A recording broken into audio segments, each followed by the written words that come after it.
The following podcast is brought to you by the Johners Podcasting Network, found exclusively at WrestlingWithJohners.com. All right, guys. Thank you so much for staying up late not late, quite late with us and stuff. But yeah, we're just coming off the heels of a very good AEW Dynamite show. But I mean, that's almost seems like we say that every week and stuff. But with me tonight are my very good friend, the Hot One Jay Menacho, and also the Premier Joey K. And ladies and gentlemen, this is Shooting Beep.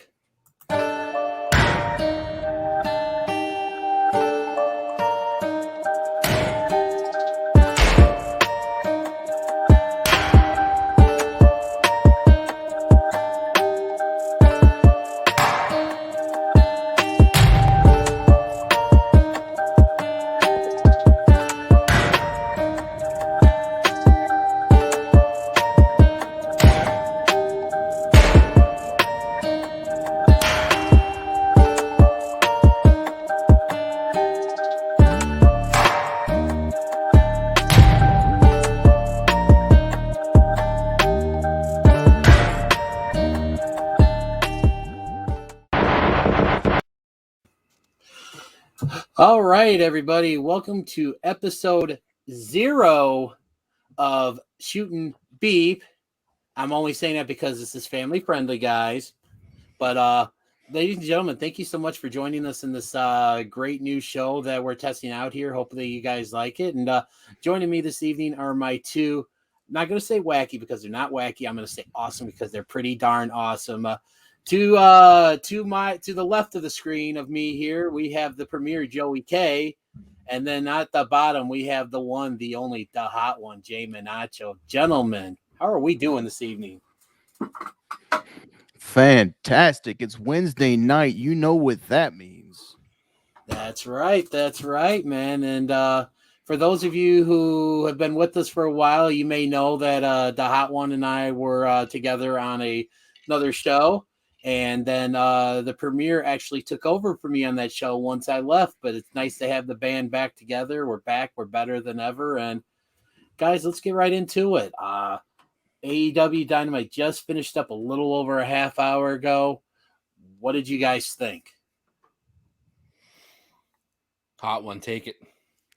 Man, I sent these gentlemen here that I have the pleasure of being on screen with today a message before the show. 30 minutes before the show, I said I have this weird feeling in my gut that MJF is going to win this tonight. What happens? He pulls out the win, and not only does he pull out the win, it was clean. Exactly. That blew my mind. And like I said, we just talked before we went live. I said to you, you know what? I'm not surprised that MJF won, but I was blown away that he beat him clean. And that just goes to show you that Jericho gets it. Like, he did the right thing here. The right thing happened. The right person won. The right person got over. Yeah. Definitely building it up, man. And that's so do we think that this is it for these two, or do we think maybe Jericho gets to steal the line from the brand new Impact Heavyweight Champion Christian Cage? Does he get one more match? Premier. Oh yeah, absolutely. I think this was the whole lead into All Out. I've been thinking this since Double or Nothing, that they are going to stretch this feud and really get it all the way to All Out, and that's where we're heading. And I think this is going to be finally get the big blow off.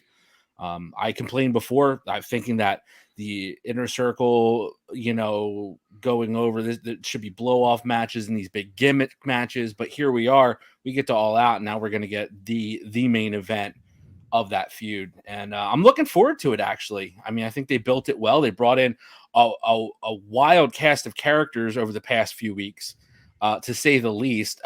Nick Gage on national television is probably a crime in most states, but we got to enjoy it, which I loved. So, getting that exposure for guys like that, Hoovy coming back out of nowhere. Exactly. I mean, you got some really great stuff out of it. Yes, tonight was surprising, but I want to say as a whole, This is why AEW has become must-see TV. I've been on a roller coaster with them up and down, but watching the decline of WWE and the rise of AEW with seeing these shows, I mean, this is summer wrestling. This is amazing. I mean, I can't get enough. I'm ready for Wednesday nights. I'm about to take a shot here, gentlemen. Oh boy. Give it And to me. This isn't a shot in the dark. This is, to me, man, this is going to be my most shocking shot of the night. All right. Don't you are you sure you want to do this early? Oh yeah. All right, it better be good. Make it good. This whole trials and labors of Jericho scream retirement to me. The first match Jericho had, you know what? We bring out somebody. Sorry, I just blanked. We bring out somebody that Jericho went against in his first match. Then his second match is supposed to get worse. You get Nick Gage. Then the next match you get Juventud, who is Jericho's lifelong feud, even though Jericho's beat him more times than you can count if you look at the records. Yeah. Then you get MJF, the successor. So you get the chairman, then, you know, Nick Gage, Juventud, and the successor. All these matches, and he fails. You also forgot Wardlow. And Wardlow. I forgot. Don't forget the Wardlow. War Dog, baby. Can't He's in forget there. War Dog. He survived that just god awful move that Wardlow has, where it looks like he tries to decapitate human beings. Jesus So Christ. good on Jericho for that one, because shit, that's rough. That's a rough move.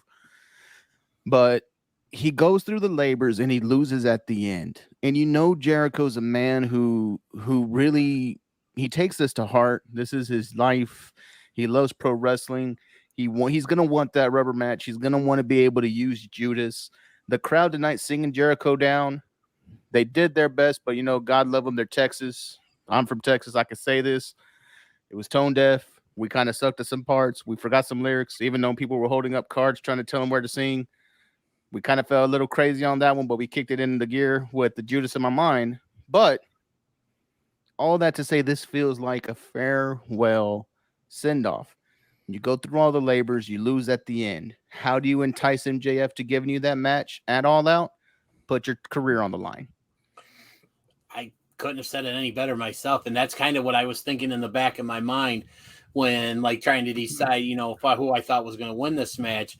And I thought to myself, I'm like, yeah, I could see MJF winning, and then Jericho be like, you know what? All right, I'm putting everything on the line, and it could happen that way. And just think about what tonight did for MJF, but think about what it would do for him, not only his career, but his character, to be the one to say he retired Chris Jericho. That would be one of those things that you'd never hear the end of. 5 years down the line, he could be on September 5th, 2021, I retired Chris Jericho. Yes. That would be one of those things that he would never live it down, but it would be perfect for him. So maybe that's what it is and stuff. But what heel wrestler can you guys remember had that same feather in their hat that they could point to? I retired this guy. The only I don't know if I can necessarily say something along retired, but remember for the longest time, and this is kind of ironic, that when Chris Jericho beat The Rock and Stone Cold on the same night to become the first undisputed world heavyweight champion, he didn't let people forget for a while. And heck, from his whole, even up until his later runs in the WWE, I think they every once in a while brought it up and stuff. So yeah, but before we move on, long-term storytelling. Who'd have thunk that actually it works? We ain't seen nothing yet. There's even a longer story in the background that's going to explode soon. So we'll see how that goes. Right. And speaking of the Inner Circle, congratulations to Sammy Guevara. That was She said yes. Absolutely. That was really cool, and it just goes to show you that, be able to do that on a platform to have so many people in the crowd see that, but just everybody watching that. I mean, kudos to Tony Khan for allowing that to happen. I hope he spoke to her beforehand and was like, look, I'm going to propose. I need you to say yes. Because if he got out there and she says no, whoa, gosh, it would have been horrible. Yeah, but I don't think that would have happened either way. It would be one of those kind of like when the Dark Order thought Hangman was going to join them, and they had the. He said no, and then they played the sign that he said yes and He stuff. said like, yes. No, I think he had a good feeling out to know he was going to get a yes out of it. I don't even think that would have been pitched if it was on shaky ground a little. You know, they wouldn't Fair have enough. put that on TV. I don't think they would have put Sammy in that position if you know they're really pushing him to be a big star. Let's be real. He's getting a huge push. So I don't think they would ever put him in a position to like kind of bury himself personally. So that'd be some great baby. You know, that's how you get a baby face over though. She said no. Oh my God. Yeah. Oh man. So, but guys, this is the start to what's slated to be just basically until Sunday night. Just almost every day's we got action. I mean, we have tomorrow night. We have Impact Wrestling with, and it's going to feature the brand new Impact World Heavyweight Champion Christian Cage. And then Friday night we have SmackDown, which is the go home show for SummerSlam. Then after that, we got the big show, not to be confused with Paul White, coming up on right afterwards at Rampage, coming from Chicago. Then Saturday. Well, actually, Friday and Saturday, we've got Glory by Honor, of which our very own Joey K is going to be there both nights. Absolutely, baby. And then we have that going on the same night as night 2 of Glory by Honor. We have SummerSlam.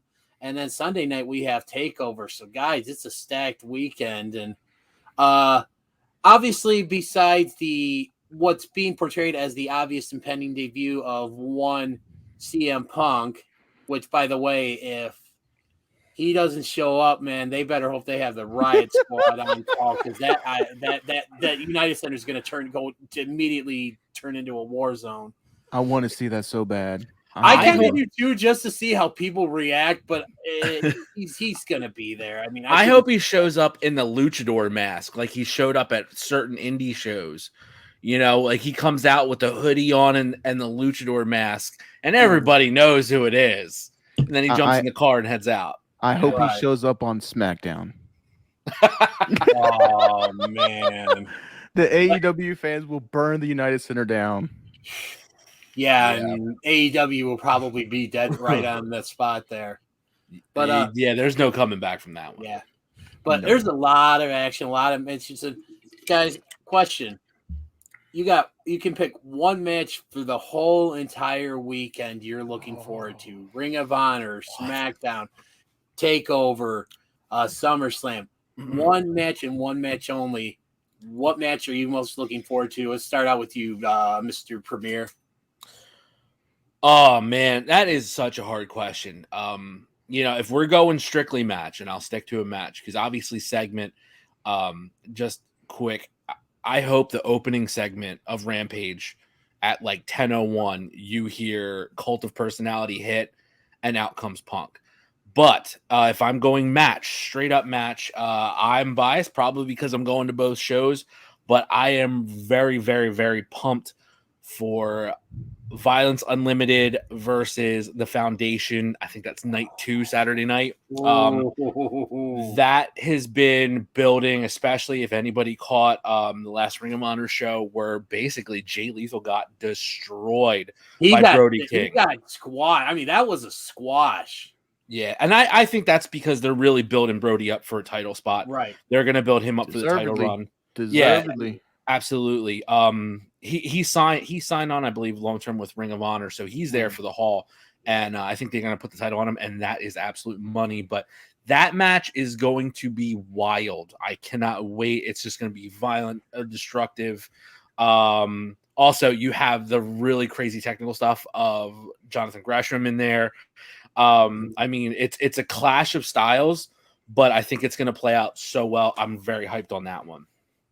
Before we get to you, Giovanni, our very good friend and longtime follower of us, Brenda Brown, is looking forward to Samoa Joe versus Karrion Kross, and that's going to be a good one. That's going to be a hard hitter. But Mr. Hot One, what are you most looking forward to? I need to stop going after Brenda, man, because I mean, honestly, the whole reason NXT is on Sunday instead of Saturday They put NXT in the main light because of Samoa Joe and Karrion Kross.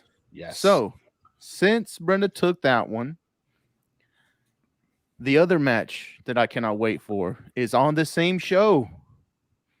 Ilya Dragovich going against Walter. They run it back. Yeah. Is he going to cave his chest in again? I can't wait. Walter's going to kill him. Man, you know what? You talked about Brenda stealing your thunder. You just stole mine because that was my pick too. I mean, I both you guys saw the first Walter versus from last year in NXT UK, and I think Giovanni and I talked about it in the past about it being a match of the year contender. Yep. And yeah, when I heard that they were moving this match from NXT UK to TakeOver, I was overjoyed simply because more people are going to watch this match, because not a lot of people watch NXT UK, and it's not because it's bad, because it's actually really good. There's so much on, sometimes it's hard for me to kind of keep up in that. But yeah, the moment I heard that this match was going to be on TakeOver, that was like, I'm in and stuff. But since you had a backup, I'm taking a backup. But my backup is also going to be on TakeOver, and that is going to be the match that might possibly close out the show, and that is the 2 out of 3 falls match between Adam Cole and Kyle O'Reilly, which should be the undisputed. See what I did there? I like it. To this feud, and that. So, and who goes over? Well, honestly, that's kind of real, complicated, because I mean, with everything going on behind the scenes, I mean, a lot of people know that Adam Cole's contract is coming up, very soon, and this could very well be his last match. And I thought about it going back and forth, but I think, to me, if regardless if he stays or if he goes, I think Adam Cole should come out not the loser in this match. I think Kyle O'Reilly should go over, because Kyle O'Reilly is ready to be the next star in NXT. And like I said back a few months ago, when Giovanni and I did our year-end review show on our previous podcast, and I said that in my predictions for 2021, that barring that he doesn't get called up to the main roster, I said some point this year Kyle O'Reilly is going to be the NXT champion, and I'm still sticking to that. I think Kyle O'Reilly wins here, but I'm not ready to say if this is the last time we see Adam Cole or not, because I'm kind of going back and forth on that. But I'm taking O'Reilly. All right, I like it. I like it a lot. All right, so we've gotten into what we're. You got some thunder there, Joey? Was it some hot takes thunder? So we got a little tropical storm Fred blow off heading up through here up the East Coast. So we got a big storm happening outside right now. Ooh, horrible name for a tropical storm, Fred. Fred's coming. Man, I feel you. We had a couple weeks ago, we had some really bad storms here and that. So, but were they named Fred? It's like a basic storm named Fred. Yeah. So one of the things that we if those are longtime followers of the three of us here know that we used to do, is that we used to do these live previews of upcoming shows and that. And let's kind of bring that in here. So let's go real quickly, because there's a lot to talk about here with excuse me, TakeOver and SummerSlam. Let's do a quick, preview of each show. We'll just, run through the matches, quick, takes on who we think is going to win. And then we'll kind of get into a little bit more about what people can expect on future episodes of Shooting Beep. Shooting the Beep. All right. So we're going to start out previewing SummerSlam, and we're going to start out with Alexa Bliss taking on the leader of the Evolution. That would be Miss Eva Marie, accompanied to the ring by Dewdrop. Okay, so last time. Wow, for those of you who didn't hear that, somehow Jovan triggered my Alexa. Oh, actually, no, I may have done that when I said that. So. Oh, so great. Oh boy. I'm gonna start referring her to Miss Bliss just so that doesn't happen. Little Miss Bliss. But yeah, guys, who are we taking in this one? If Eva wins, we riot. I don't even care that Eva exists. She can she's there, she's not there, whatever. She could be a cardboard. Oh, we lost him. Right when he was about to call her a cardboard cutout. There you go. So Joey, what'd you say? Because we lost you for a second.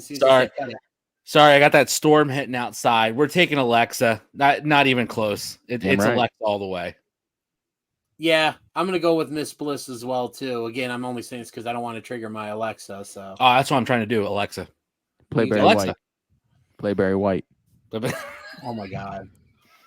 But all right, so I think it's unanimous across the board. All right, let's go to our next match here real quick. We have the 2/3 of the former 3-man band group here with Drew McIntyre taking on Jinder Mahal. And guys, just as of the result of what happened on Raw, Jinder's lackeys, Veer and Shanky, will not be allowed at ringside. Who we got here? I mean, come on. It's Drew McIntyre. We're going to listen to him tell a 10-minute story about whatever type of sword he brings her in. Shaggy and Scooby are going to be hiding somewhere out there at the ringside. And that's just what it's going to be. I mean, how far has Drew McIntyre fallen? You know, he went from the sympathetic babyface who won his title, got his WrestleMania moment in the middle of a pandemic, all the way to, oh, yeah, we're back with Jinder now. You know, curtain jerking it on SummerSlam in Las Vegas. So Drew's going to win. I mean, it is what it is. Bathroom break. Yeah. Javon? I would have been more excited for this match had we had gotten it inside the Punjabi prison. Yes. No Punjabi prison. I could care less. Jinder Binder versus Drew McIntyre. It's going to be Drew. There's no real reason for me to think otherwise. Now I'm just waiting for Heath Slater to come back, and he can get his shot at Drew, and he can say he beat a world champion. Right. All right. Yeah, I think once again it's unanimous. I think Drew goes over here, and hopefully this begins his ascent back to the top. All right. Next is one that I'm actually looking very much forward to. It's because I think this is the time for this guy to take the next step in his career. We're going for the match to determine who's good for the United States Heavyweight Championship. Excuse me. We have Sheamus defending the U.S. title against one Damian Priest. Guys, I don't know about you, but man, I'm finally happy that Damian Priest is getting a major title shot. And I'm just going to come out and right out and say it. I think Damian takes the title here. It would be the right move for all the right reasons. Priest needs a good title to help him continue his ascent. He went over strong in WrestleMania with Bad Bunny. He's consistently still been great. I don't remember seeing him take a bad loss yet. Mm-hmm. Sheamus is getting up there in age. How much more longer are we going to believe that he's title worthy instead of just being gatekeeping? Give me Priest. Wow. I might actually have to disagree on this one. I think this is the swerve. The obvious choice is Priest. I mean, I want to say that full on, but I think this is where we get the swerve and we see Sheamus, and they're gonna try to build him back up, and it's actually gonna set off a feud with Priest and Sheamus for the U.S. title that'll carry in at least for another 2 months. That's where I see it going. I think this is the swerve match where everybody goes, "Oh, Priest is gonna get the title. He's going to the top, all that good stuff." And deservedly so. I mean, he did have his WrestleMania moment. He did the Bad Bunny deal. Carried that afterwards too. I mean, let's be real. He did carry that feud on his own. Kept people in watching TV. The few people that actually watch Raw. But but yeah, I think this is the swerve. I've seen it with Sheamus before. They kind of set this up where his challenger is really going to take the title. It's finally the guy, and I'm going to go Sheamus. All right. So we have our first split decision here. Let's go here to next. We'll go to the match for the SmackDown Tag Team Championships, and that would be the Mysterios going up against the Usos. It's a father and son team versus a brother team. And I mean, when you think about it, and this is something I kind of heard earlier today on Busted Open Radio, it's so weird to think that, 16 years ago, Rey Mysterio was in a ladder match with the late Eddie Guerrero to determine who got custody of Dominic. And, here we are 16 years later. Rey Mysterio and Dominic Mysterio are, tag teaming to go after their second time for them to possibly become SmackDown Tag Team Champions. And think about it. Dominic Mysterio has been wrestling for a year already. We're already coming up on the 1 year anniversary of his debut against Seth Rollins at last year's SummerSlam, and what was an effort that I think a lot of us were blown away by how good Dominic was in that match. Yeah, He's no Pat McAfee. He is no Pat McAfee. No, nobody's Pat McAfee. And not only as a wrestler when it comes to, crossover, but as a commentator as well, too.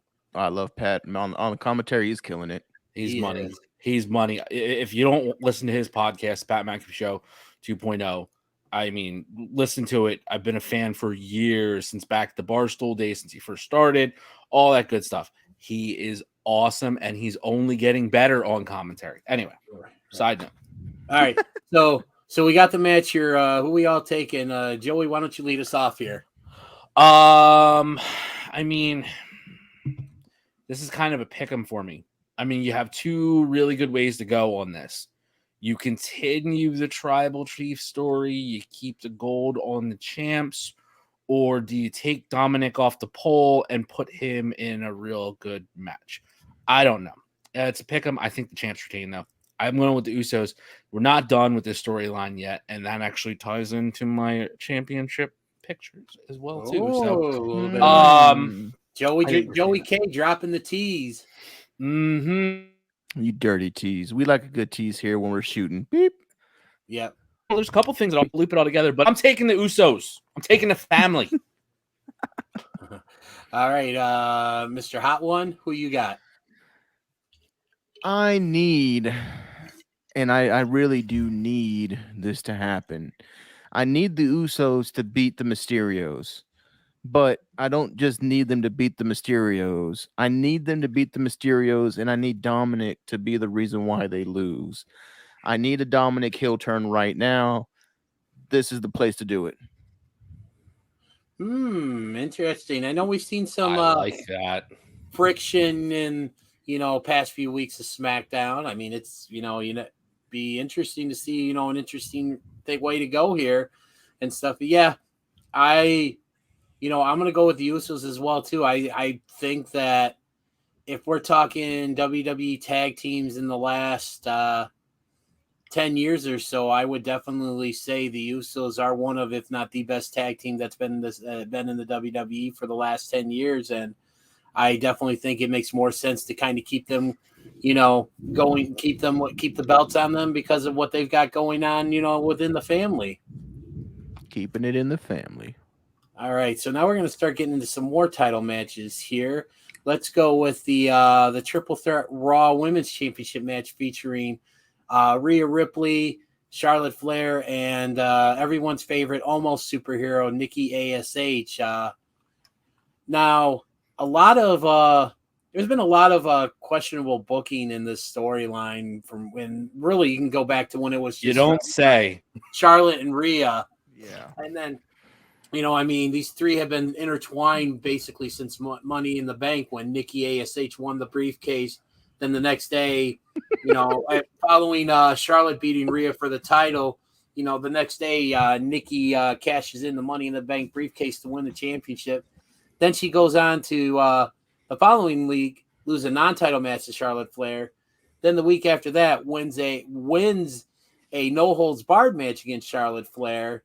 Then goes on to lose to Rhea Ripley, and then she also loses in a tag team match where Rhea's her partner against Charlotte and Nia Jax. And everybody seems to forget that Nia Jax is the one that took Charlotte out last year.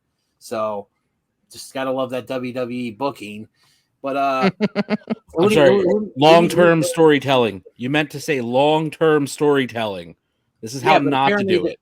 Yeah, but the WWE booking team doesn't have any idea what long-term storytelling is. It was the same people. Half of them don't even watch wrestling. Let's be real. Yeah. Like, they don't even know what they're watching. Right. What did the lady say? The champion's name was Bobby Ashley. Something like that, yeah. Brutal take. But guys, who we got I'd be winning this pissed about match? that Jovan, I'm gonna lead off with you here. Oh, this is gonna hurt my feelings, my own feelings, because it's who I really want to win, but I don't want to win for different reasons. So I'm going with anybody but Charlotte Flair. You can only pick one person. You can't do. Give me Nikki ASH retaining. I need Charlotte not to have a title right now because I really, really want to see her and her husband and her father in another company together. All right, Joey, who you got? Man, you know what? My pick, this might be controversial, but is actually me, because I'm not even going to be home on Saturday night to watch this mess. I'm going to be at Ring of Honor, 2300 Arena, banging on those metal paddles, cheering for some really good wrestling. You know, this is how we just said this about AEW, long-term feuds, long-term booking. They tried this long-term feud with Charlotte and Rhea. They introduced Nikki. They introduced all these side characters to this feud. And what has it done? It's been a snooze fest. It's been an absolute snooze fest. And they're trying to piggyback off not WrestleMania this year, but last year, where they had an amazing match between Charlotte and Rhea Ripley for the NXT Women's title, right? Mm-hmm. Yep. Great match. One of the matches of the night. And I think you guys would probably both agree, right? So I can't disagree. Yeah. So here we are. A year plus later, and we're digging ourselves in a huge hole with this feud. But real honest take, I think Nikki's going to retain. I think Charlotte and Rhea are going to end up canceling each other out, and I think Nikki's going to pick up the surprise win. Yeah. Do you like the ASH character though? I've said this before, and I think you might remember this. I've said this before on another show where personally, no, I don't like the character, but what I do love is watching somebody pretty much take a garbage character and get it over as much as they can and buy into it. And she is absolutely buying into it. I'm not a fan of the superhero characters. I never really have been, but she eats it up. Loves the Hurricane. Don't get me started, Mr. Helms. I love the Hurricane myself. But like seriously though, I like that she buys into it, and that makes me like, okay, I'll watch her. I'll watch you if you buy into it, even if it is a crappy gimmick. All right. Yeah. So I'm gonna agree with you both on, I'm going with Nikki ASH to retain. But one of the things I want to say, and Joe, you kind of alluded to it with, taking it back to WrestleMania 36 with the match they had there, and just kind of like how it's just kind of really gone downhill from there. For the longest time, my biggest complaint about this Rhea Charlotte story was the fact that 1 week Rhea was looking like the baby face and Charlotte was looking like the heel. And then the next week, it's like the roles were reversed. And it's like they had no idea who they wanted to be the heel and who they wanted to be the baby face. Yep. And I mean, now, it's a little bit more defined. Clearly Rhea's the baby face and Charlotte's the heel, which is the right call here and stuff. But yeah, I neither one of those two really needs the title right now. And I think the title, this is one of the cases where the title is making Nikki ASH. And I think really for her to drop it right now, means she's going to basically go back to where she was before all of this happened. Mm-hmm. And yeah, so I got to go with Nikki ASH to retain. But yeah, so we're going to go into the other women's title match, which should be the much better one of the two. And it was just recently confirmed earlier tonight that this match is going to happen, barring something, some unforeseen circumstances. And that is going to be a rematch from WrestleMania. And that's where we're going to be seeing Bianca Belair defending the SmackDown Women's Championship against the woman that she won it from at WrestleMania. And that is one Sasha Banks. And gentlemen, I don't know about you, but that match at WrestleMania was amazing, and a lot of people thought it was the match of the night for night one and possibly the match of WrestleMania. I had another match I liked for at WrestleMania much better than this, but I mean it was a great match, and I expect this one to be nothing less than just I love what Bianca has done since she's won the title. I mean, she's done a great job with that belt and like everything she does. But to me, right now, I've always liked the idea of the babyface chasing the heel for the championship, and I think right now, especially with Sasha now having backup in the form of Carmella and Zelina Vega, it's going to be a little too much for Bianca to overcome, and I think. Sasha Banks is going to be your new SmackDown Women's Champion after Saturday night. Wow. He came out shooting. Yeah. Well, that's what we're doing. That's what we do here. We shoot. I see. Well, I have one big problem with this match. What's that? The big problem is SummerSlam is the land of WrestleMania rematches. And I think if you go back through history, SummerSlam has taken over its entire history a lot of matches that were amazing, high quality matches from WrestleMania, and they've had some kind of stipulation or something extra added to it a little bit at SummerSlam. In fact, a couple of my top of the list SummerSlam matches are actual WrestleMania rematches, so we're seeing that again. I don't think it's going to come close to living up to what the WrestleMania main event was. Mm-hmm. I just honestly don't believe that. And I think that is going to be a letdown for a lot of fans. I also think it's way too early to take that title off Bianca. I don't know. I don't know if they're looking at it like, okay, well, let's start this feud, but let's put the title on Sasha and make Bianca chase her. I don't know if that's what they're thinking, but I just, if they are, I think you're going to end up burying Bianca unnecessarily. They have a legit up and coming star as their champ in the women's division right now, and I don't want to see them blow it. So I think Bianca is going to retain. However, this is going to be the schmoz finish of the night. I think we're going to get some kind of interference. We're going to get something happen. To everybody can lay claim to that she's not the real champ type of deal. Something along those lines. I think that's what's going to happen. But I think Bianca, win or lose, still walks out with the title. All right, Giovanni, what do you got?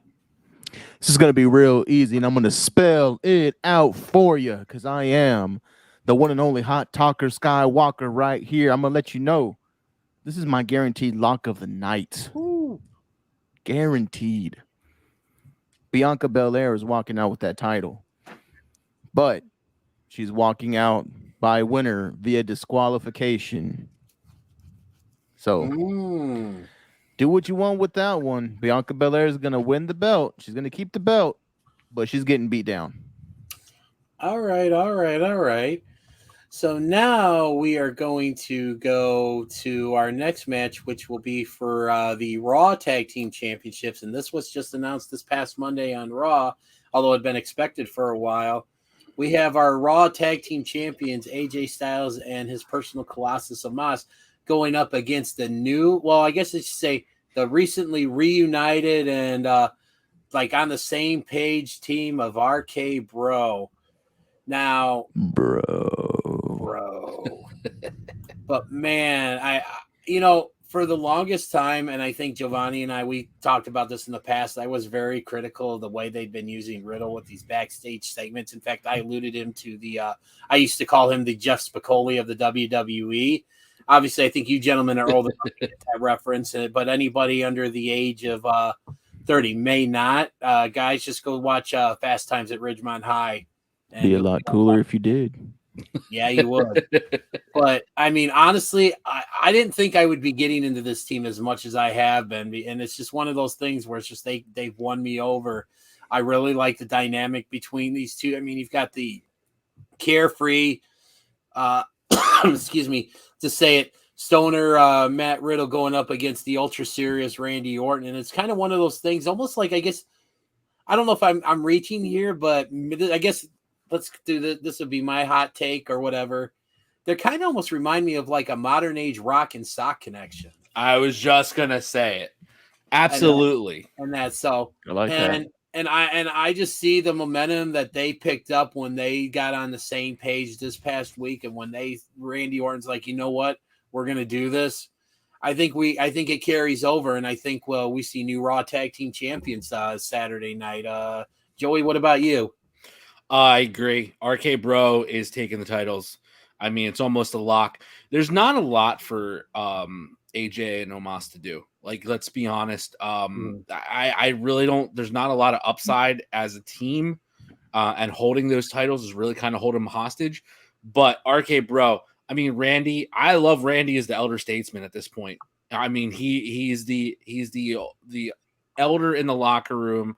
He still moves in the ring unbelievably so. I mean, he's 40 now, right? He's over 40. No, I think he's 40. He and I are roughly about the same age. I think he's born I looked up his birthday. I want to say I think he's actually like about just around a month older than I am or something like that.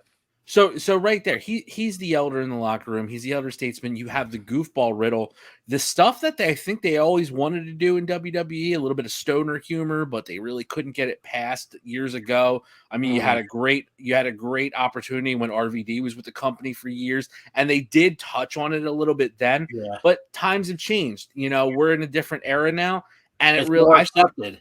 It is, and I feel like it really plays well, especially with Riddle. But a lot of people who know Riddle know his past, the UFC, the drug testing in the UFC, testing hot for weed, things like that, and they got to play with it. And this feud, honestly, has brought Riddle out to a lot of fans.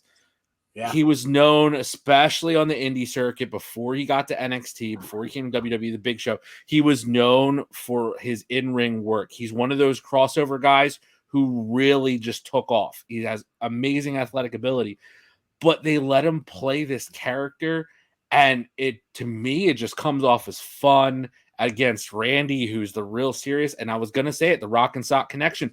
Mick Foley in that part of his career was the goofy, silly sidekick, and The Rock was just he's on the rocket ship to the top of Hollywood. He's the man, just the badass everybody loved.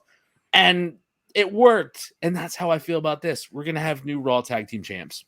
If we get out of nowhere, Randy, bro, this is your life, I'm done. That's all I need. I think people said Joey there do a spit take on that. Almost. Yeah. Because it'll be that good. Yeah, that was good and stuff. So I take it you're going with RK Bro as well? I'm going with RK Bro for one simple reason. You can't wrestle. Almost. I'm sorry. Taking a shot. You are bigger than hell. You are so big, you don't ever have to have anybody help you with the items on the top shelf. But you can't wrestle. Sorry. Get the title off of him. Now, a little interesting thing here, because you kind of brought that up about Omos. Do we maybe start finally seeing some cracks in the partnership between AJ and Omos here?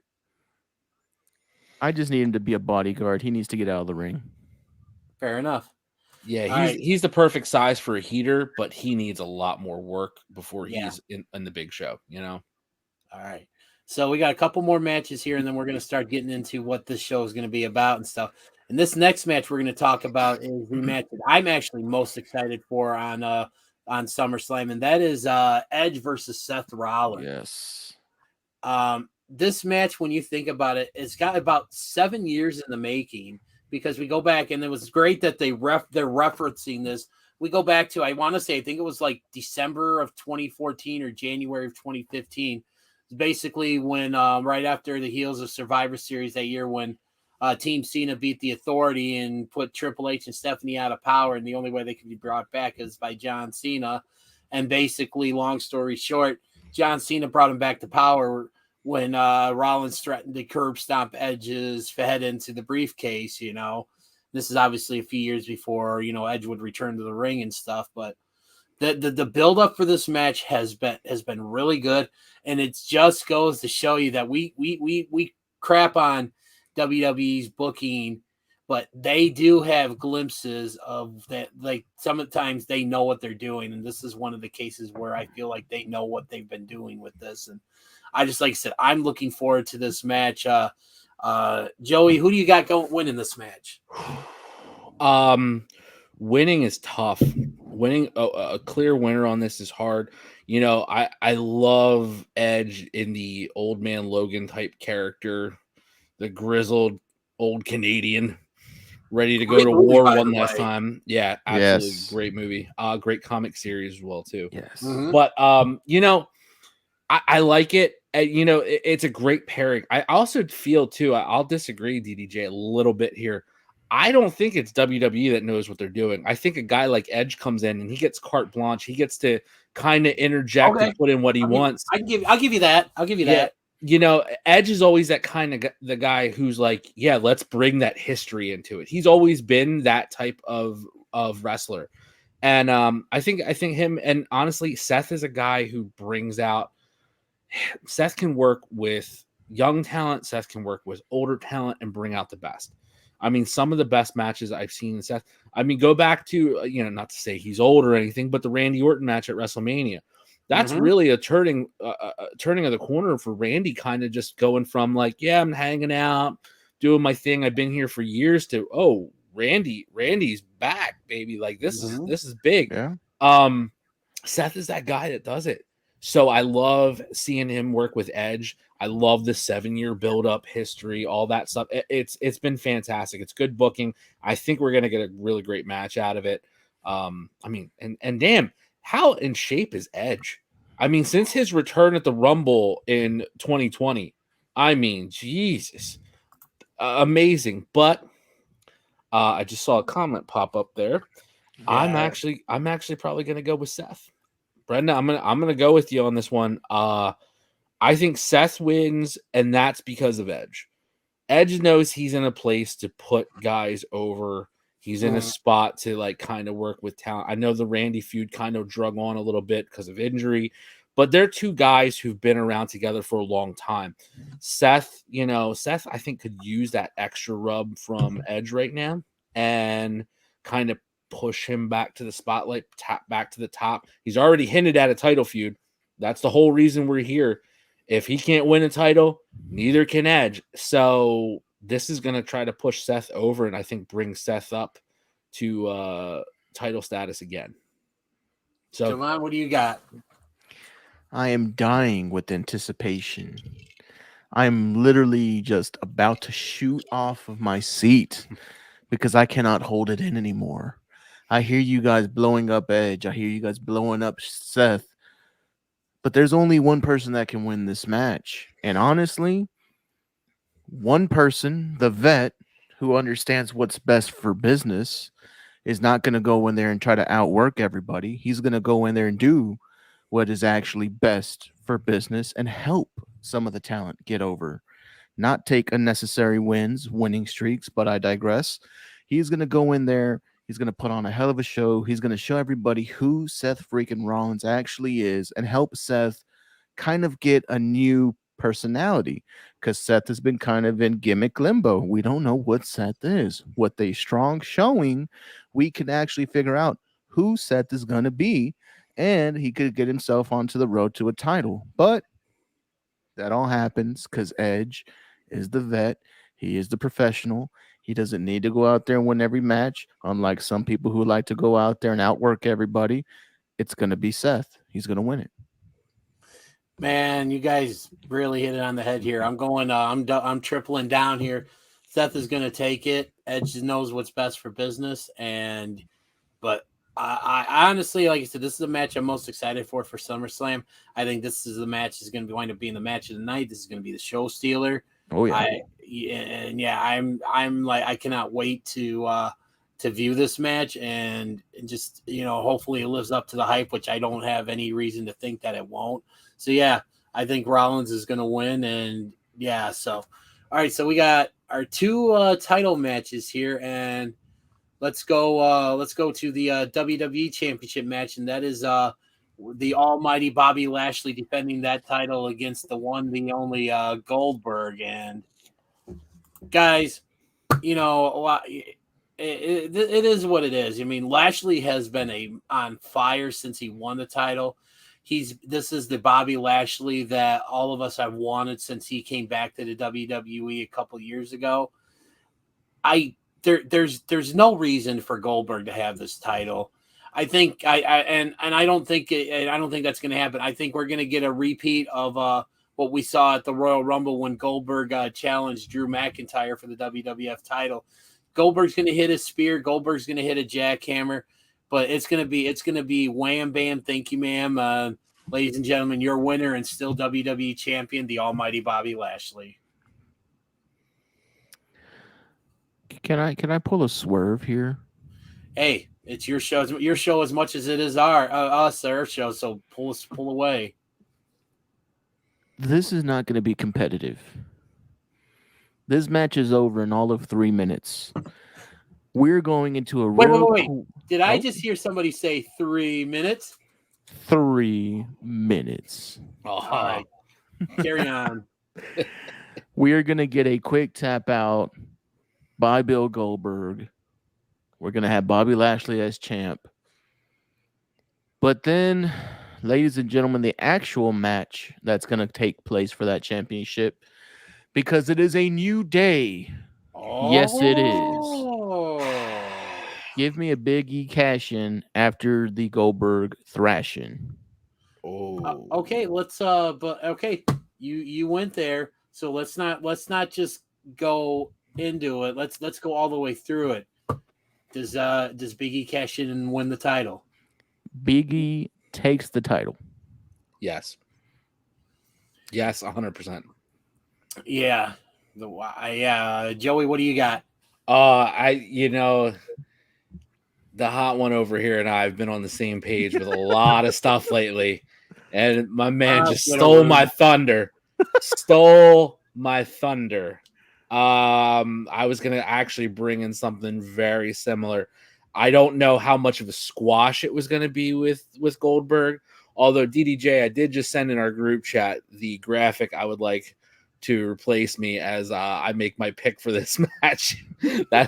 the little photo op I sent there, which made me chuckle the other day. But I can't get behind Goldberg. But I don't see it being a squash. I think he takes the Lashley a little bit. I think it's a little bit longer than 3 minutes. I think we got like a 5-minute classic from Goldberg coming up.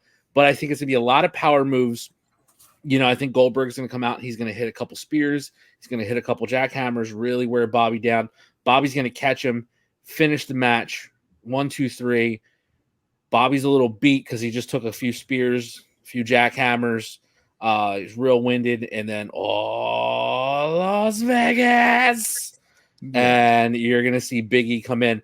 And really, this ties into the final prediction we're going to do, because you got to send these kids home happy somehow.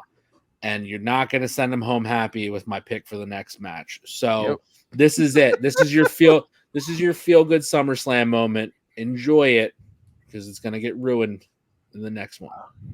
Yep.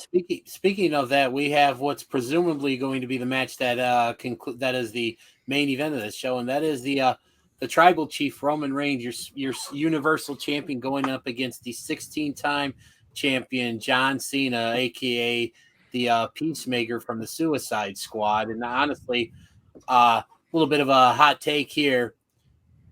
Probably my favorite character from that movie. He killed it. I cannot wait for that show. Yes, amazingly great. Right. And that looks nothing like me. Yeah. So I've been kind of going back and forth, and I still am. But obviously, since I'm going to have to make a choice here, I'm going to give myself a couple extra minutes to think. And Jovan, who you got taking this? I'm going with the man who has confirmed that the reason that his orthopedic glove on his right hand is gold is due to Thanos. I always thought it was because it was orthopedic and they didn't come in black. So give me the one and only, your Tribal Chief and mine, Roman Reigns, for the win. Even though I'm a big fan of John Cena in the Mighty Duck colors right now, it's going to be Roman. Joey? I think you are going to see Roman Reigns do to John Cena what we've already seen happen to Cena at SummerSlam prior. Wow. Ironically enough, with the same person in his corner, we're going to get a repeat of Cena versus Lesnar when Lesnar took Cena to Suplex City and absolutely squashed him with Heyman ringside. I think we're going to get that. That's why I really think they need the fans to go home happy. I think Big E's going to get a title win, cashing in the Money in the Bank, because Roman is going to stomp John Cena hands down. And it's going to be clear, decisive, brutal. The tribal chief reigns, the Usos with the titles still. And you're seeing this carry on, the tribal chief storyline carry on. That's where I'm going. Roman all day, every day.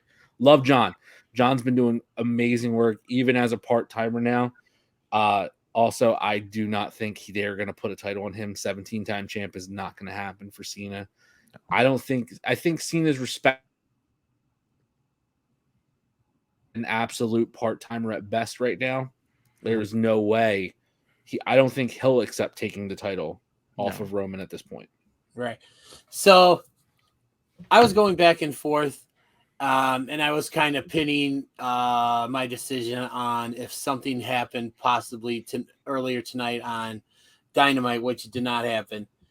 Obviously, those who have been watching wrestling, keeping tabs on the world thing, saw that the man who shares the record for most title reigns with John Cena, one Ric Flair, made an appearance alongside his future son-in-law at the AAA show this past Saturday.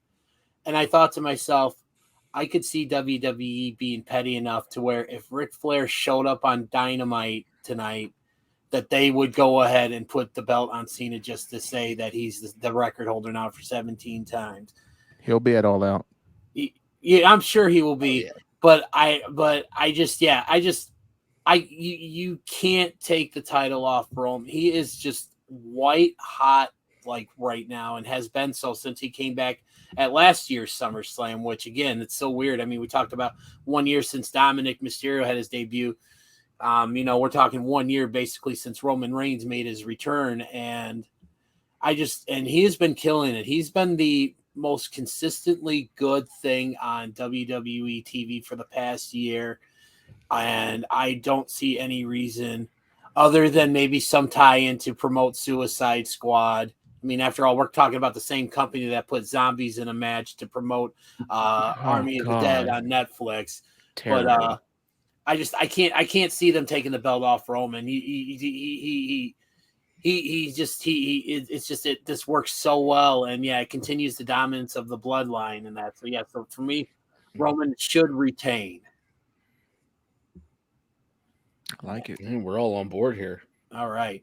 So guys, that was a little bit of a preview, a little homage to what we used to do on these live shows, and you'll be seeing a lot of that here down the line. So, but let's talk about what this show, Shootin' Beep, is going to be about. And that is going to be that the three of us here are going to sit here and talk about some random, topics and just give our takes and shoot on these. So we're going to give a little bit of a sneak peek here. And these topics are going to be SummerSlam related here.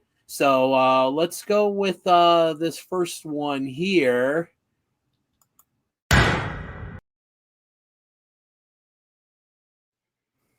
Guys, your favorite SummerSlam event of all time. I'm going to lead off here. For me, I go SummerSlam 2002. From the opening match with Rey Mysterio against Kurt Angle, you had HBK coming back after a 4-year absence from, and putting on a hell of a match against Triple H. You had Undertaker in a surprisingly very good match against Test. I mean, just top to bottom, this was a stacked card, and this was also featured Brock Lesnar defeating The Rock for the WWF title, and after only really being on the main roster here since the night after WrestleMania 18. I just top to bottom. I mean, you also had Edge versus Eddie Guerrero. You had RVD versus Chris Benoit. I mean, there really wasn't a bad match at all on this card. And that's so for me, my favorite SummerSlam is 2002. I'm gonna double it down with you, brother. I'm gonna pick 2002 as well. The thing that made that show so great was the feeling between the Triple H and HBK match. Mhm. Everybody really got into their feels in that match because they played the whole package. It kind of got you back into it. Even if you watch it again now, you get right back into where you were when you first saw it.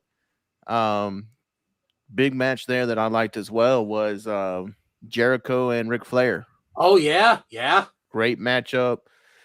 The Rock and Brock was good, but man, it's just the whole card itself felt like there was no gaps, and that makes a real solid pay-per-view. So in my opinion, that was such good.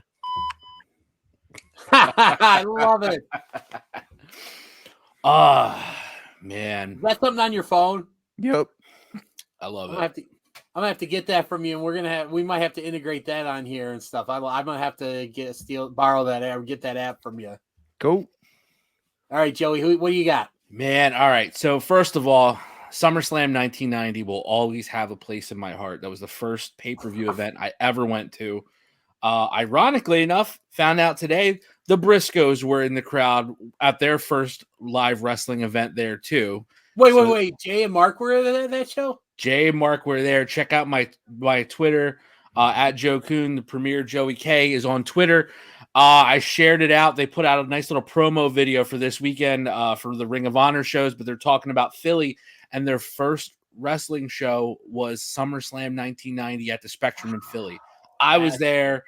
And larger than life, like we were talking a little off air, growing up as Hogan fans, the typical things that kids enjoy. It was awesome. So that'll always have a special place in my heart. I love that show. However, I'm going to go off the path. I could easily agree with you and say 2002, even SummerSlam 2000 up there as well. Ooh, that's a good one. Mm-hmm. But I'm going to tell you, I'm going to go with SummerSlam 2013. Ooh. And I will tell you why. SummerSlam 2013 was built on just a few matches. The undercard, not spectacular. Nothing super noteworthy on that. However, there are 3 matches on that card that changed the way wrestling moved for the next, basically till today, where we're at. Number 1, and let me bring up my notes here, gentlemen, because I did take a few notes. Because you're getting old as. Okay, fair play.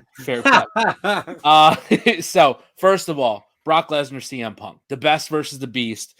It was such a hyped, huge match. I know, DDJ, come on, you got to be there with me on that one. Oh, I'm with you, man. We went from Punk with Heyman to Heyman bringing Lesnar back. We had a lot of flip flopping over that time period. Remember, especially to WrestleMania 29. Punk and Heyman taking on the Undertaker, which was really great. That was a great feud storyline. But Heyman with Brock was money, and that was such a great fight because you really felt like, wow, Punk can really take it to him. And they started that match out as a great shoot fight. So Lesnar wins, of course. Spoiler alert, guys, from 2013. It's only been almost 10 years. But that did change the course of a lot of things, because if you look, that's 2013, August 2013, and where Punk was headed with WWE after that. So it did start to change course for a lot of things. Punk, he was already on kind of the downward end of his WWE run, and this is where he was getting tired of a lot of things, but he did work with Brock. Great match. The second match is going to be Daniel Bryan winning the title from Cena. Yes. Mm-hmm. So Daniel Bryan coming up. This is the beginning of the Yes movement.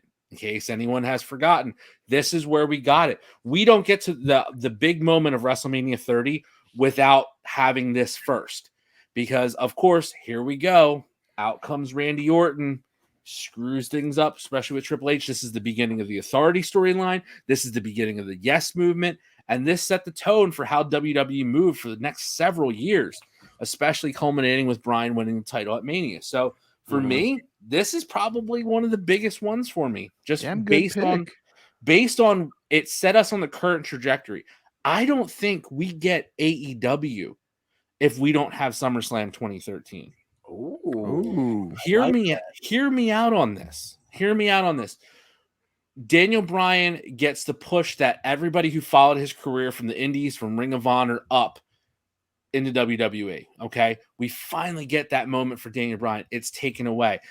You have WWE, you have Triple H, you have the Authority, you have Seth Rollins, Randy Orton. You have this whole thing happen because of these moments here. I mean, and then of course we get Punk. The fallout of the Punk situation for WWE, whether people want to admit it or not, is huge. And that fallout has led us all the way up to having a company that wants to do the opposite of what WWE does. If we don't have the 2011 Summer of Punk leading to the fallout of 2013 to 2014 Punk leaving the company, we don't have things like AEW. We don't have the current movement that we're in right now. I'll go out there and take a shot and say that. Hey, there you go. It's a good shot. All right, so we all kind of talked about matches we liked from the shows, but now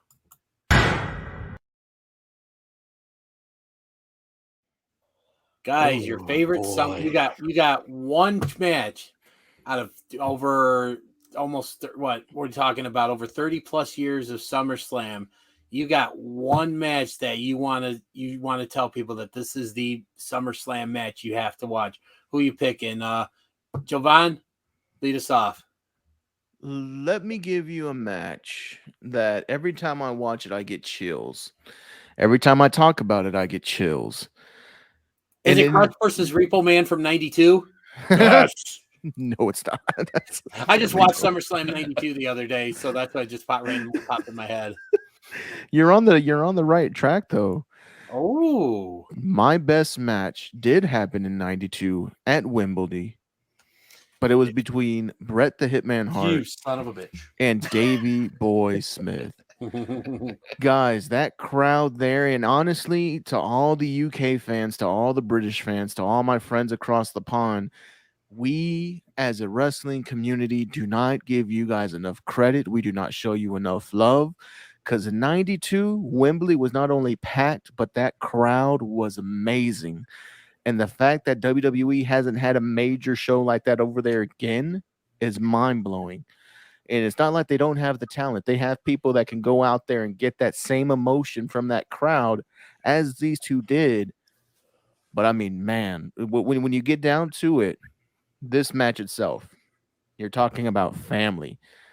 This is brother-in-laws going at it. This is for the Intercontinental Championship back when that title meant a damn. This was the working man's title. Yep. You had this title. That means you legitimately, you're not the top of the mountain, but you're like the blue collar worker. You are the man to beat because you're going to outwork everybody. That's what the Intercontinental title used to be. It's not like that anymore. And the title match headlined the show. That's all I'm going to say. Real quick before Joey gives, probably he's going to talk about the same match. Guys, cheap plug here for my show, What Do You Say with DDJ? On this week's episode, I have the man that is the head of the Johners Podcasting Network, of which this show is going to be a part of, John Scott on, and he actually talks about being in attendance for that show, and he talks about how hot that crowd was, and seeing Davey versus Bret live. So, yeah, so give that a listen and stuff, but yeah, I just had to get that in. Joey, go ahead. That's some crazy. Yeah. Man, Jovan, you and I, get out of my head, man. You and I are on the same page with so much stuff. I had to narrow a few down. So being how I'm going to take the same pick, Bret Hart, Davey Boy, SummerSlam 92, main event Wembley. A side note to that is finding out later that how I hate to talk about it, but how pilled up Davey Boy was in that match. And Bret carried him through. And watching it back even today, knowing that, seeing what they did with, Davey in the position that he was, my God, what a match. Like, how did they it's pull classic. that? Yeah, it's a classic, and it's a real testament. I know a lot of people kind of dump on Bret a little bit because Bret's most over with Bret. And I think a lot of people would agree with that. But, he's also unbelievably talented, and he could work any type of match, anywhere, anytime. and he really is one of the best there was, and that proved it. So since Jovan stole mine, I'm going to mention 3 quick honorable mentions. And this ties into SummerSlam is the land of rematches. So first on my list of honorable mentions, TLC match 2000 SummerSlam. Unbelievable. It was a rematch from the ladder match that we had, the Hardys, Dudleys, Edge, and Christian. Mm-hmm. So we got the TLC, the first TLC match at SummerSlam. Amazing, classic match. That's a big one. Shawn versus Razor, the rematch of the ladder match in 95. It's a good one. Underrated. Everybody talks about the WrestleMania match. Yep, Everybody talks about Mania 10. And what's really great is listening to Scott Hall and Shawn talk about it now. They were running that ladder match at house shows before Mania. They were doing ladder matches like every week to kind of gear up because they knew what Mania was going to be. And now it did take a long time afterwards because we're talking, this is SummerSlam 95, so about a year plus later. But classic match, great ladder match. If you like the Mania match, go back and watch this. Last but certainly not least, another WrestleMania rematch. Brett versus Owen 94 in the steel cage. Yes. You got the Mania rematch, and this was in the cage. And you got to remember, 94, we had the big blue bar steel cage. We didn't have the fences. And it was just epic. Great match. I mean, a testament to Owen and how amazing he was in the ring. It makes it, watching Owen matches like that makes it such more of a tragedy of what happened to him, and his untimely death. So those are my honorable mentions. Yeah, so underrated. Absolutely underrated. Probably honestly, and speaking of Brett, the only person that Brett will really put over mostly over himself is Owen, and he freely talks about Owen. Owen was the best of us. He's mentioned that a few times. So those are my 3 honorable mentions. But number 1, absolutely, Brett and Davey Boy 92, Wembley Stadium, wild, great match. Couldn't say more. DDJ, what do you got? So I'm going to throw out, since everybody seems to be doing, I'm going to throw out a couple honorable mentions myself. I'm going to go to 1990, where you were at, and you got to see this match live. And it features Bret the Hitman Hart. But it's not just him. It's Bret, his partner, Jim the Anvil Neidhart, and it's a 3 falls match against Demolition. Mm-hmm. I mean, that's one of those matches that like has really grown on me over the years. The more and more I watch it. I mean, it's so great, and it was, I can't say enough about that. And that's what you call an underrated classic or a hidden gem when it comes to the SummerSlam archive. I'm going to also go to my pick for the best SummerSlam ever in 2002 and talk about Shawn versus Triple H. I mean, again, I didn't think any of us expected Shawn to put on that kind of performance in his first match back in over 4 years. But for me, and Joe, you were talking about a little earlier, and you put some takes on this match that I never really even considered, but they make a lot of sense. To me, I got to go with 2013. I got to go with Daniel Bryan versus John Cena. I mean, it basically was the start of the Yes movement, the start of this whole, modern day revolution in the world of professional wrestling. I mean, you had the drama of, Daniel Bryan, who was clearly becoming the hottest, commodity in the WWE. You had, the Authority at the time, or like Vince McMahon coming out and saying, you're not the type of champion we want. If I'm not mistaken, leading up to this match, he tried to get Daniel Bryan to cut his hair and shave his beard on national TV, and that didn't go over too well. Yep. You had the, Triple H as the guest referee. And I mean, let's not also forget, going into that match, John Cena had like a very bad, I think he was wrestling that match with a torn tricep because he had that elbow pad and he had like a huge, like I think it was a ball sack or something on his elbow, which he ended up having to have surgery on and stuff. But I mean, the match is probably one of John Cena's best technical wrestling matches, if not his best. I mean, you had the fairy tale ending of Bryan getting the win, but oh no. You had Randy Orton come in, and I remember watching this match, and I'm thinking, son of a bitch. I'm just like, Funny thing is that's kind of like when WWE really took their hard stance against indie guys. And it's like Joe said, that started the revolution that we're in now. Yeah. All the indie guys. And then you had the heel turn of Triple H and the formation of the Authority. But like you mentioned, Joe, think about what it led to. It led to, Occupy Raw. It led to the Yes Movement. It led to arguably one of, if not the greatest moments in WrestleMania history, and that is Daniel Bryan winning the title at WrestleMania. But I mean, you think about what the shockwaves are still being felt in the world of professional wrestling to this day. And just to me, just for like you alluded to, Joe, the lasting effect this match has had on professional wrestling as a whole, I got to go with Cena versus Daniel Bryan. Yeah, it was a hell of a call, man. That was a good pick. So we talked about our favorite SummerSlams. We talked about our favorite matches. Now let's talk about this.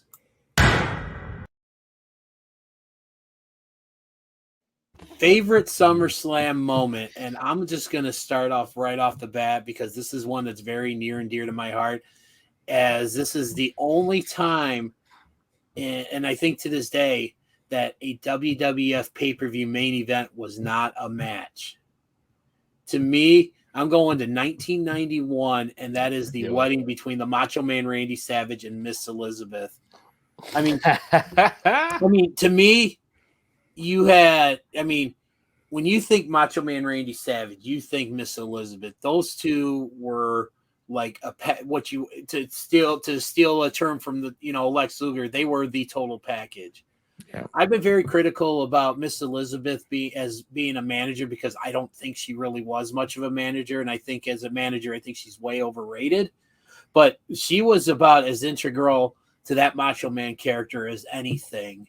And so when we got the feel-good moment at WrestleMania when they reunited after Randy Savage lost in that career-ending match to the Ultimate Warrior and Sherry left him for dead, we got the reunion of these two, and it led to what we saw at SummerSlam in the main event. I'm not going to come out and say it. It was the main event. That is what people went to go see. That's what people paid their hard-earned money for, the tickets and the pay-per-views and everything.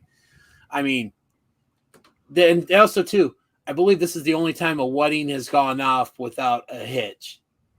It's what you call a clean finish in a wedding, if there's such a thing, because most wrestling weddings, we know that's not the case. But I mean, Right.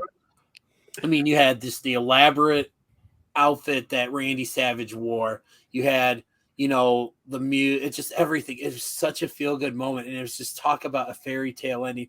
And what's even more amazing about this is those that know the real life story, Randy and Liz were already married, but at this point in time, they were on the verge of getting divorced in real life. And the fact that they were able to pull this off despite everything going on just makes it that much more amazing. So for me, my favorite moment was the wedding. It's a good pick. That's a solid pick. Joey, what do you got?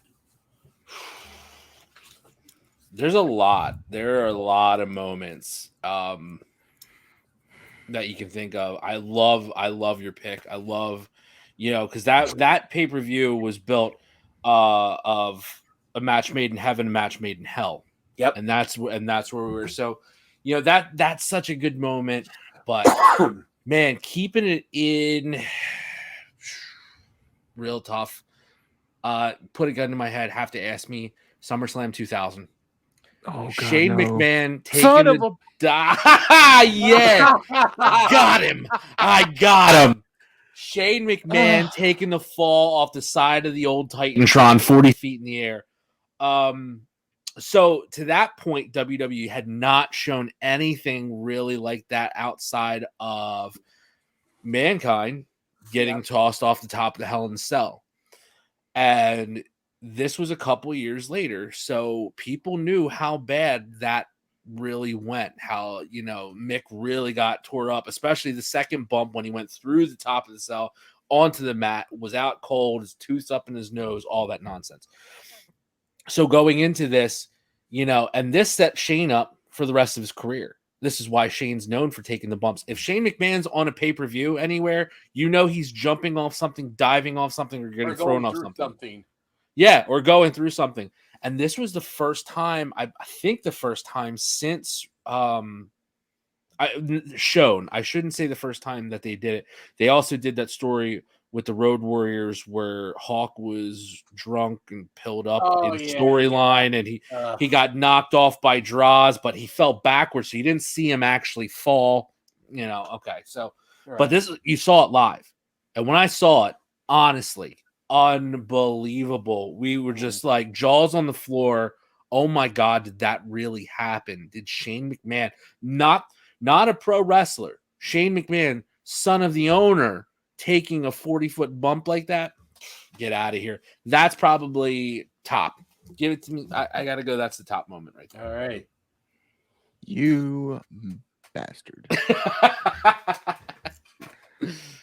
I love the OMG moments and the just what in the hell moments like that. I love those. And I was ready to do the Blackman entrance to this, but Premier jumped ahead and got me. I've been getting him all night. He got me tonight just now. But I have a backup. Take you back to 2009. One chick magnet Punk was a Money in the Bank briefcase holder. And you would think that CM Punk will do the honorable thing and cash in on maybe the heel champion at the time. But he picks the fan favorite. CM Punk cashes in and takes the belt off of Jeff Hardy. Hey, I hate to burst your bubble, but I don't think that was at SummerSlam. I think that was at another pay-per-view. I don't think that was SummerSlam. I know they had a case. Are you checking the notes? They had I am checking my notes. SummerSlam. Hold on. See, Joey threw Jovan off his game. I did. You did. So, but yeah, no, I mean that was really good about what you said about that Blackman, because I hadn't seen that in a while. But yeah, that was just amazing. But what do you got, Jovan? I'm pulling it up now. SummerSlam 09. Screw it. I'll just keep going with Steve Blackman and freaking Shane McMahon's epic fall from the Titantron because Joey K sucks. Hey, you got me on the Davey Boy Bret Hart match. Come on now. Yeah, this is true. Yeah, so now you guys are even. And that's so. All right, so our last topic of the night. We all know that Shawn Michaels is known as Mr. WrestleMania. But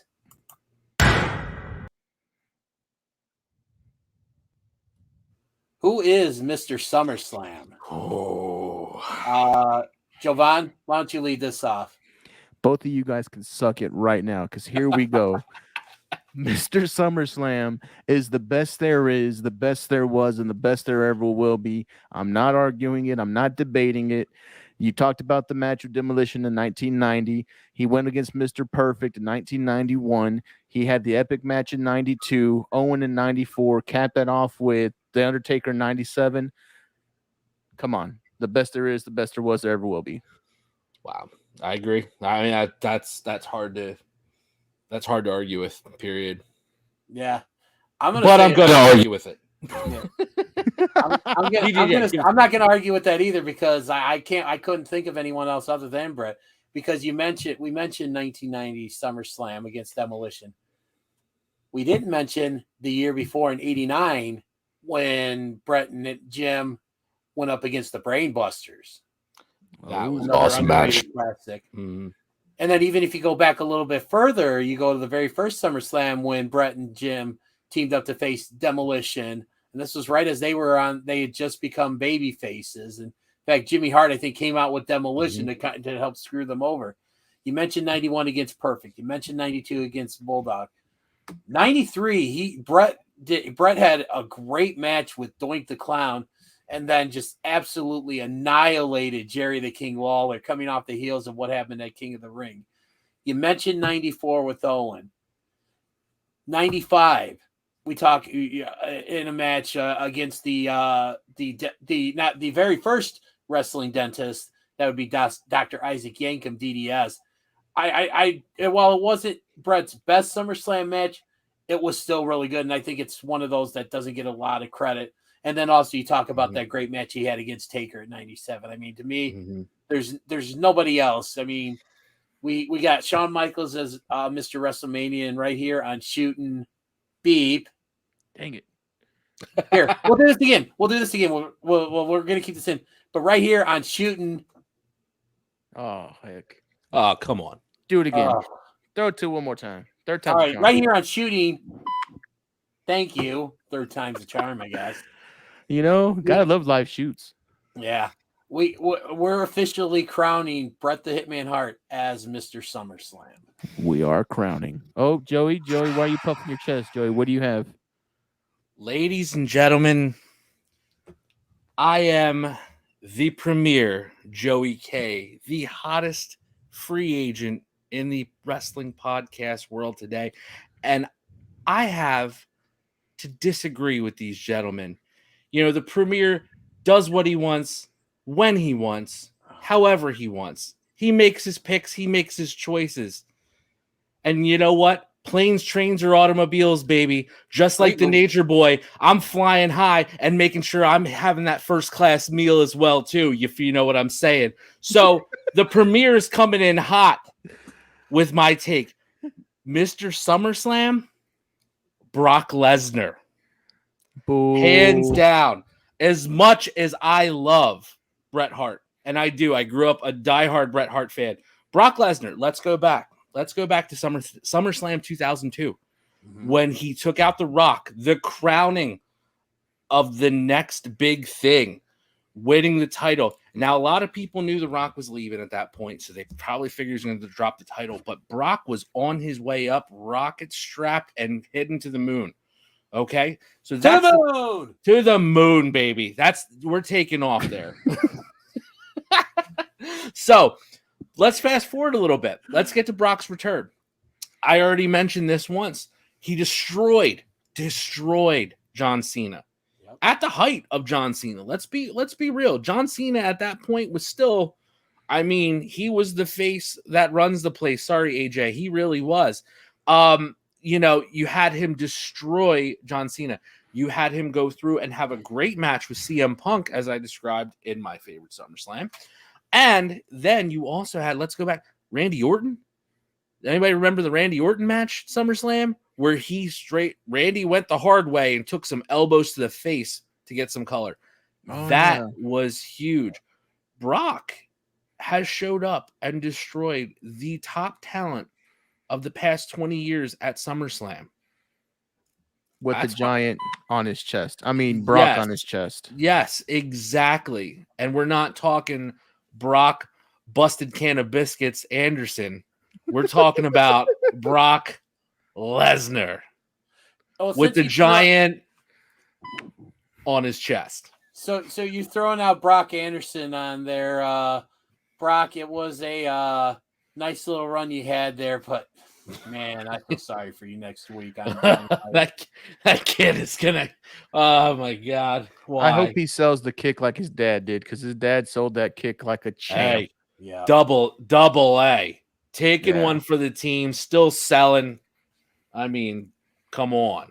All right, so ladies and gentlemen, we have come to the end of episode 0 of Shooting.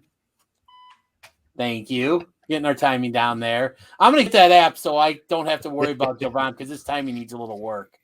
My timing needs a little work on what? Well, how many times did I have to get motion for you to get the beep earlier, and then you had your phone ready to go when we weren't even close? So, you know, that's always my issue. They always say I'm not even ready when they're close or when they're not close. I don't know. It's a big issue. You're definitely not Matt Cardone, because you are not always ready. Ooh, that hurts. But guys, thank you so much for tuning into this. This is episode 0. We're gonna try to start coming out with episodes here in the near future on a weekly basis, date, time, everything TBD. But for myself, DDJ, we've got to my left, we got the premier Joey K, and we've got on the bottom there, we got the Hot One Jay Menacho. Ladies and gentlemen, thank you so much. Have a great evening.